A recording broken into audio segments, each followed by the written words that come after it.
ಈ ಗಿರಿಜೆಯ ಬಾಳನ್ನ ಏನು ಮಾಡಿಬಿಟ್ಟೆಪ್ಪ. ಮೋಸದ ಮೈದಾನವನ್ನಾಗಿ ಮಾಡಿಬಿಟ್ಟೆ ಅಲ್ಲ. ಸಾಕಿ ಬೆಳೆಸಿದ ತಂದೆಯನ್ನೇ ಬಲಿ ತೆಗೆದುಕೊಂಡ ಪಾಪಿ.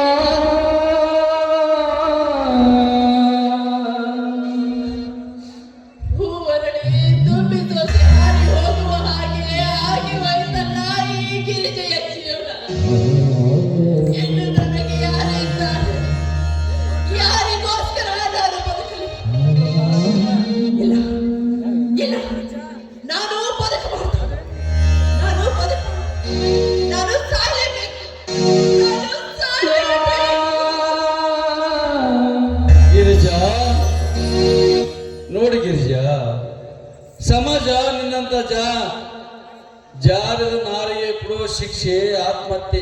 ಗಿರಿಜಾ, ನೀನು ಹೊತ್ತ ಗರ್ಭವೇ ಸಾರ ಹೇಳುತ್ತದೆ ನೀನು ಎಂತವಳೆ ಎಂದು. ನೀ ಯಾರಿಗಾಗಿ ಬದುಕಿವಿಯಾ? ತಂದೆ ಇಲ್ಲ, ತಾಯಿ ಇಲ್ಲ. ಈ ನಿನ್ನ ಗರ್ಭಕ್ಕೆ ಕಾರಣನಾದ ನಿನ್ನ ಸಂಗಮೇಶ ಮಾವನಾಗಿಯೇ ಇಲ್ಲ ಇಲ್ಲ, ಯಾರಿಗಾಗಿಯೂ ಇಲ್ಲ. ನಿನಗೆ ಉಳಿದಿರೋದು ದಾರಿ ಆತ್ಮಹತ್ಯೆ, ಆತ್ಮಹತ್ಯೆ, ಆತ್ಮಹತ್ಯೆ.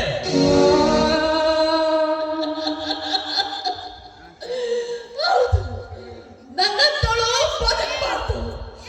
ನನಗೆ ಉಳಿದಿರೋ ದಾರಿ ಒಂದೇ, ಅದು ಆತ್ಮಹತ್ಯೆ, ಆತ್ಮಹತ್ಯೆ.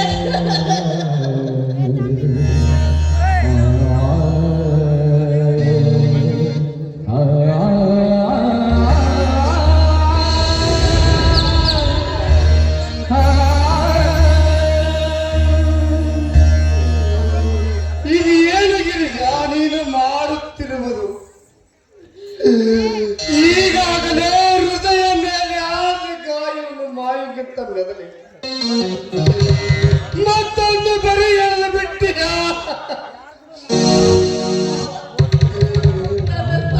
ಬದುಕಬಾರದು ಮಾವ, ಬದುಕಬಾರದು. ಅದಕ್ಕೋಸ್ಕರ ಆತ್ಮಹತ್ಯೆ ಮಾಡಿಕೊಳ್ಳೋದಕ್ಕಾಗಿ ಇಲ್ಲಿಗೆ ಬಂದ. ನಾನು ಯಾರಿಗೋಸ್ಕರ ಬದುಕಬೇಕು?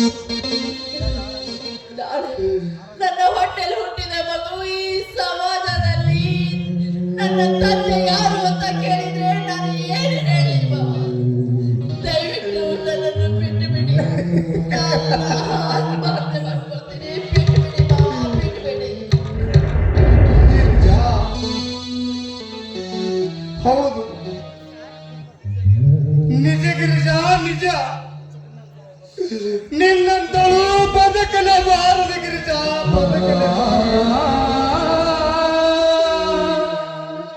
ಹೆಣ್ಣಿನ ಕುಲಕ್ಕೆ ಕಲಕ ತಂದವು ನೀನು. ನಿನಗೆ ಶಿಕ್ಷೆ ಆಗಲೇಬೇಕು ಗಿರಿಜಾ, ಶಿಕ್ಷೆ ಆಗಲೇಬೇಕು. ಆದರೆ ಆ ಶಿಕ್ಷೆ ಆ ದೇವರ ಕೊಡಬೇಕು ವಿನಃ ನಿನ್ನ ಆಸ್ಪದಕ್ಕೆ ನೀನು ಸಾಯುವ ಅಧಿಕಾರ ಇಲ್ಲ ಗಿರಿಜಾ, ಅಧಿಕಾರ ಇಲ್ಲ.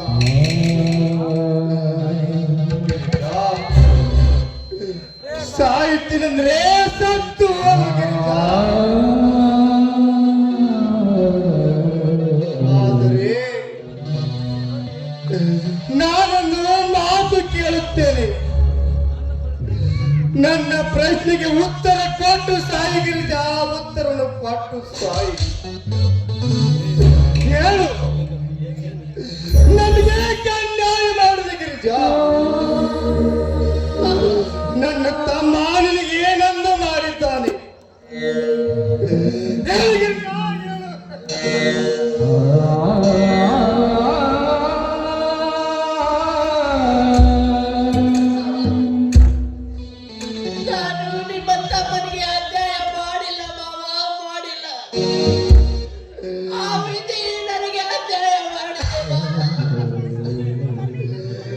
ಅನ್ಯಾಯ ಮಾಡಲಿಲ್ಲಂದ್ರೆ ಯಾರು ನಂಬುತ್ತಾರೆ ಗಿರಿಜಾ?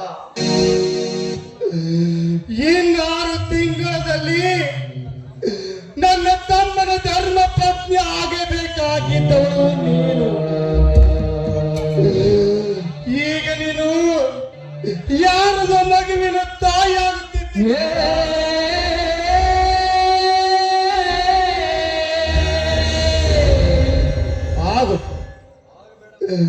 ಆಗಬೇಡ ಅನ್ನಲಾರೆ.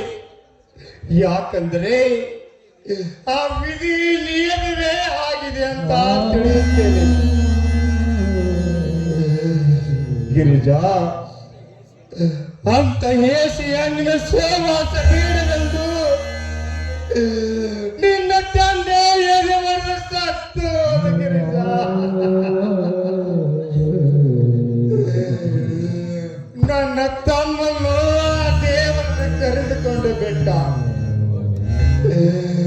ಇದೆಲ್ಲ ವಿಧಿ ನಿಯಮವೇ ಎಂದು ತಿಳಿಯುತ್ತೇನೆ ಗಿರಿಜಾ. ಆದರೂ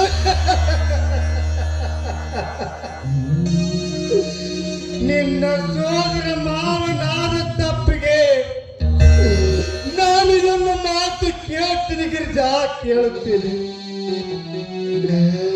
ಈ ನಿನ್ನ ಗರ್ಭಕ್ಕೆ ಕಾರಣ ಯಾರು ಹೇಳು ಗಿರಿಜಾ, ಹೇಳು. ಅವನ ಕಾಲು ಹಿಡಿದಾದರೂ ತಂದು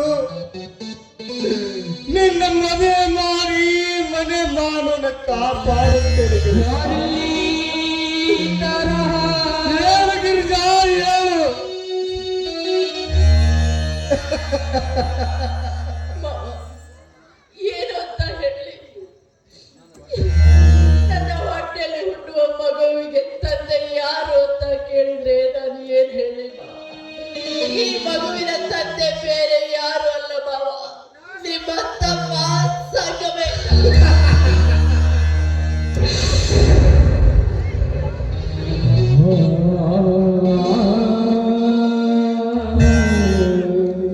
ಗಿರಿಜಾ, ಏನು ಹೇಳ್ತಾ ಇದೀಯ ನೀನು? ನನ್ನ ತಮ್ಮ ಇಷ್ಟು ನಿರ್ಲಜ್ಜವೇ? ಅಲ್ಲ ಮಾವ, ಅಲ್ಲ, ನಿಮ್ಮ ತಮ್ಮ ನಿರ್ಲಜ್ಜನ. ನಾನು ನಿರ್ಲಜ್ಜನ. ಅವತ್ತು ಮಿಲ್ಟ್ರಿಗೆ ಹೋಗುವ ದಿನ ನನ್ನನ್ನು ಕರೆದು ಹೊಲದಲ್ಲಿ ಮಾತಾಡಿಸಲು ಬಂದರು. ಆಗ ಸಂತೋಷದಿಂದ ಇಬ್ರು ಹಾಡಿ ಕುಡಿದೆವು. ಜೋರಾದ ಗುಡುಗು ಸಿಡಿಲು ಬಂದು ಒಬ್ಬರಿಗೊಬ್ಬರು ಅಪ್ಪಿ ತಪ್ಪು ಮಾಡಿಬಿಟ್ವಿ.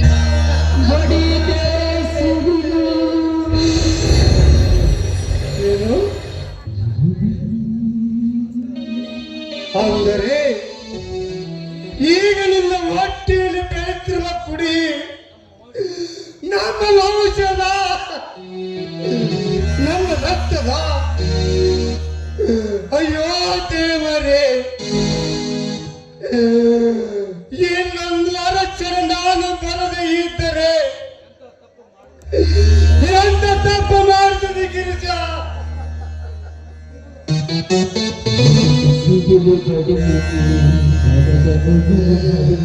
ಈಗಾಗಲೇ ಒಂದಾದ ತಪ್ಪಿ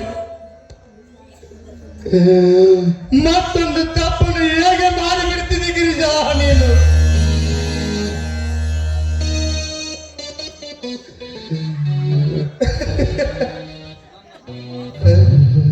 ನನ್ನ ತಮ್ಮ ಸತ್ತು ಹೋಗಿದ್ದಾನೆ. ಅವನ ಪ್ರತಿರೂಪ ನಿನ್ನ ಹೊಟ್ಟೆಯಲ್ಲಿ ಬೆಳೆತಿರುವುದು. ಅವನ ಮೇಲೆ ನೀನು ಇದಕ್ಕೆ ಜನ್ಮ ಕೊಡಲೇಬೇಕು ಗಿರಿಜಾ, ಜನ್ಮ ಕೊಡಲೇಬೇಕು. ನನ್ನ ವಂಶದ ಕುಡಿ ಬೆಳಿಲೇಬೇಕು ಗಿರಿಜಾ, ಬೆಳಿಲೇಬೇಕು. ಇಲ್ಲ ಇಲ್ಲ ಇಲ್ಲ, ಏನು ಹೇಳ್ತಾ ಇದ್ದೀರಾ? ನಾಳೆ ನನ್ನ ಮಗು ಈ ಸಮಾಜದಲ್ಲಿ ಹುಟ್ಟಿದ ಮೇಲೆ ನನ್ನ ತಂದೆ ಯಾರನ್ನು ಕೇಳಿದ್ರೆ ನಾವು ಏನು ಹೇಳಿ ಮಾವ? ಹೇಳಿ ಮಾವ, ಹೇಳಿ. ಗಿರಿಜಾ, ನಾನು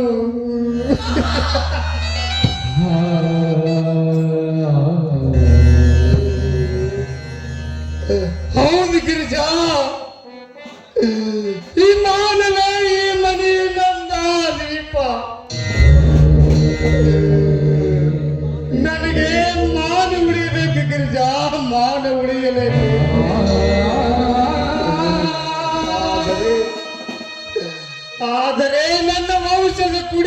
ತಿಳಿಯಲೇಬೇಕು ಗಿರಿಜಾ.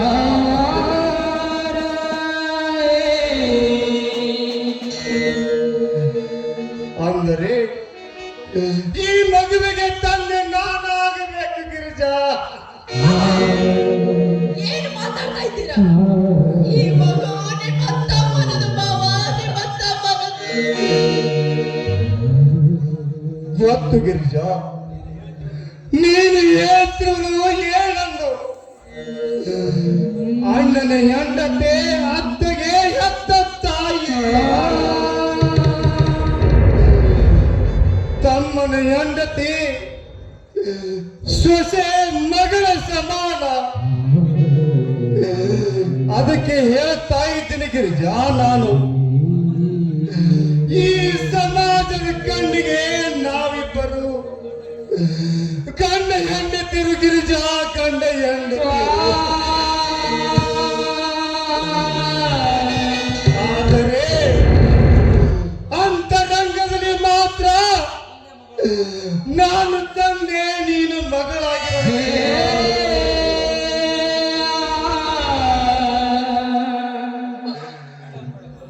ಗಿರಿಜಾ, ಈ ಮಾತಿಗೆ ನೀನು ಬೇಡ ಅಂದ್ರೆ ಬೇಡಮ್ಮ, ಬೇಡ ಅಂದ್ರೆ ಬೇಡ. ನೀನು ಮಾಡಿದ ತಪ್ಪಿಗೆ ಏನನ್ನು ಅರಿಯದ ಮಗುವಿಗೆ ಶಿಕ್ಷೆ ಅಮ್ಮ, ಶಿಕ್ಷೆ. ಏನ್ ಹೇಳ್ತಾ ಇದ್ದೀರಿ ನೀವು? ಇದು ಸಾಧ್ಯವಿಲ್ಲವಾ? ಸಾಧ್ಯವಿಲ್ಲ. ಸಾಧ್ಯವಿದೆ ಗಿರಿಜಾ, ಸಾಧ್ಯವಿದೆ. ನಾನು ಸಾಧ್ಯ ಮಾಡಿ ತೋರಿಸುತ್ತೇನೆ ಗಿರಿಜಾ. ಇದರಿಂದ ನನ್ನ ಚಾರಿತ್ರಕ್ಕೆ ಧಕ್ಕೆ ಬರಬಹುದು. ಬರಲಿ.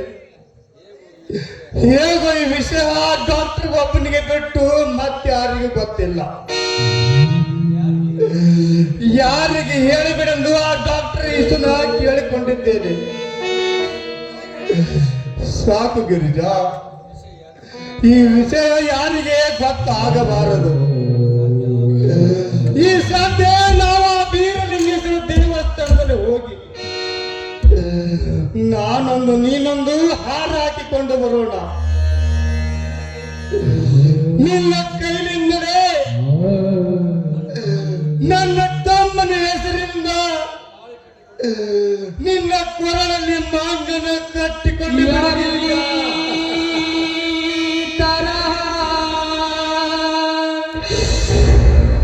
ಇಲ್ಲ ಮಾವ, ಇಲ್ಲ. ಬರೆದರು ಹಣೆ ಬರಹ ನನ್ನಿಂದಾಗಿ ನಿಮ್ಮ ಸುಂದರ ಸಂಸಾರ ಹಾಳಾಗುವುದು ಮಾವ. ಬೇಡ ಮಾವ, ಬೇಡ. ನನ್ನ ಮಾತು ಕೇಳಿ. ಗಿರಿಜಾ, ಅವಳ ಒಪ್ಪಿಗೆ, ಗೌರಿ ಒಪ್ಪಿಗೆನು ಸವಿನಯವಾಗಿ ಕೇಳಿಕೊಳ್ಳೋಣ.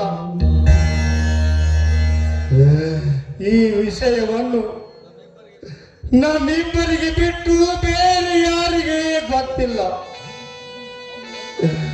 ಅವಳು ಒಪ್ಪಲಿ ಬಿಡಲಿ. ನಿಜವಾದ ನಾರಿ ಆದರೆ ಒಪ್ಪುತ್ತಾಳೆ, ಇಲ್ಲ ಮಾರಿ ಆದರೆ ಒಪ್ಪುವುದಿಲ್ಲ ಗಿರಿಜಾ, ಒಪ್ಪುವುದಿಲ್ಲ. ನನಗೆ ಈ ನನ್ನ ಮನೆ ಮಾನವೇ ನನ್ನ ದೀಪ. ನಡೆ ಗಿರಿಜಾ, ನಡೆ. ಸಿಗಲು ಬಡಿಯಿದೆ ಮರದ ಮುಗಿದು ನಡೆಯಿದೆ ಮನದೆ ಕಂಡಿದೆ.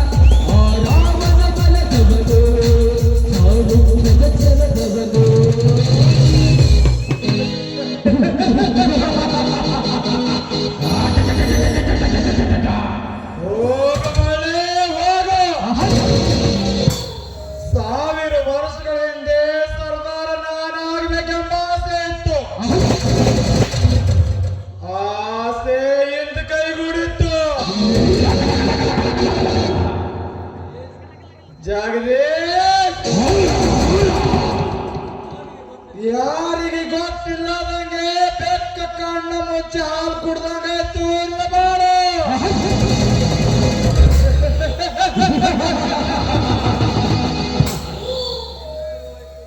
ಏನು ಶುರುವಾಯ್ತು ಈ ಪ್ರತಾಪನ ಕರಾಳ ರಾತ್ರಿ ಅಂತೂ ಗೆದ್ದಿತು ಈ ಪ್ರತಾಪನ ಫಲ ಕೊನೆಗೆ ಇತ್ತು ಸಂಗಮೇಶನ ಭಕ್ತಿ ಉರಿತದ ಜಗದೀಶನ ಮನ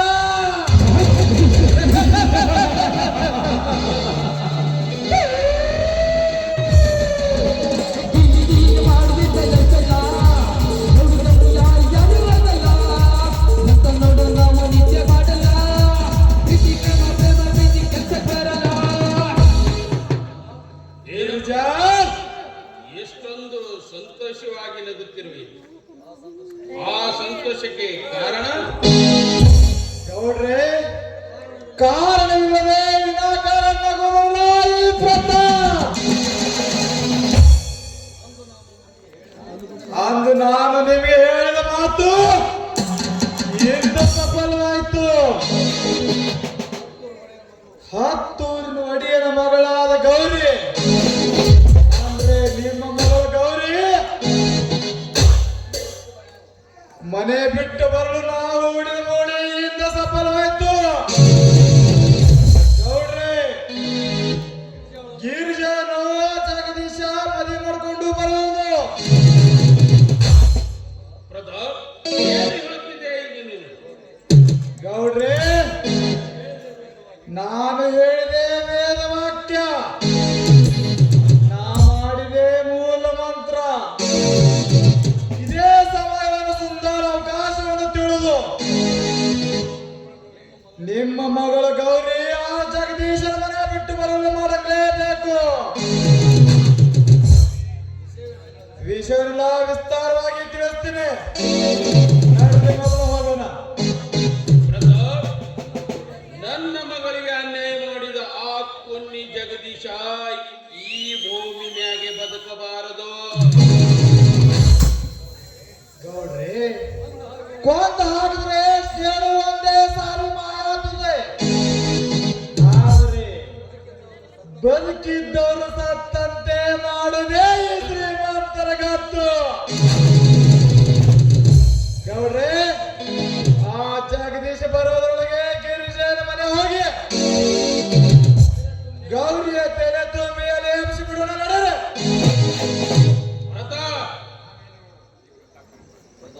ಪ್ರತಾಪ್, ನಿನ್ನನ್ನೇ ನಂಬಿದ್ದೇನೆ.